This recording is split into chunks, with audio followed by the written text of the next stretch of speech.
One of the most frequently asked questions I get in all my social media inboxes is, what do I do if my body corporate is bankrupt? What are the processes? Because there must be a legal process, and how do you manage, a building with a bankrupt body corporate? You have to go back to the history of the body corporate to understand how they got there, and that we can understand. And there's 4 things that I think how body corporates get bankrupt, or they get on the verge of being bankrupt. Number 1 is there's no steady flow of an income, the levies. Many people in South Africa are struggling to pay their levies. So I always say there's 2 types of people: those who cannot afford to pay their levies due to difficult times. They have been retrenched. The COVID-19 pandemic played a huge role. And then there are those owners that simply refuse to pay their levies. And that is a very difficult person to work with. You can work with a person that says, I fell on hard times, can we enter into a payment arrangement? Can I pay a bit less? That's really, but you'll see in the majority of these community schemes, it's either that people, or the majority, are not paying their levies.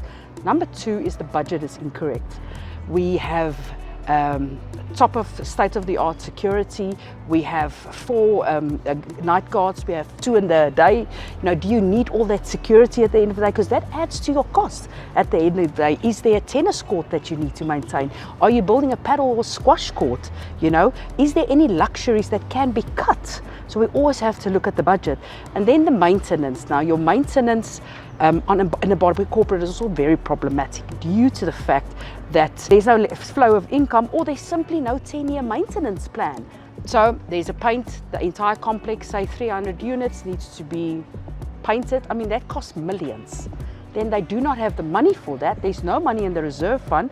So that's when it kicks in. Either a special levy, never a good thing, because the trustees can decide that on their own. They don't need buy-in from owners. Or secondly, you'll have to take a loan from obviously a loan company, and you enter into millions of rands over 5 or 10-year period. So that's also very problematic. And then, unfortunately, there is misappropriation of funds that often happen, whether it's the scheme executives, the trustees, or the directors taking money out of the kitty, or terrible situations.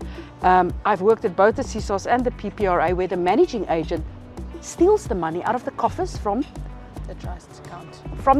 From the body corporate or the HOA. How are you going to recoup that money? You lodge a complaint with the PPRA, but if they didn't have the valid fidelity fund certificate, they're not going to pay that out. Yeah. And then lastly, at the end of the day, there is no commitment for the financials. There's no commitment by owners to take decisions. And of course, when the local municipality can disconnect because they're fully entitled to do so, what do you do then? And this is all. There's a number of factors why some body corporates go bankrupt. It's because nobody wants to be a trustee. It's a thankless job. It's most of the time it's free.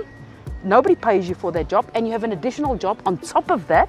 So it's very, very difficult to do this. There's no communication. There's no transparency. A lot of complaints. A lot of complaints. And there is no compliance with regulatory environment. Job. Absolutely.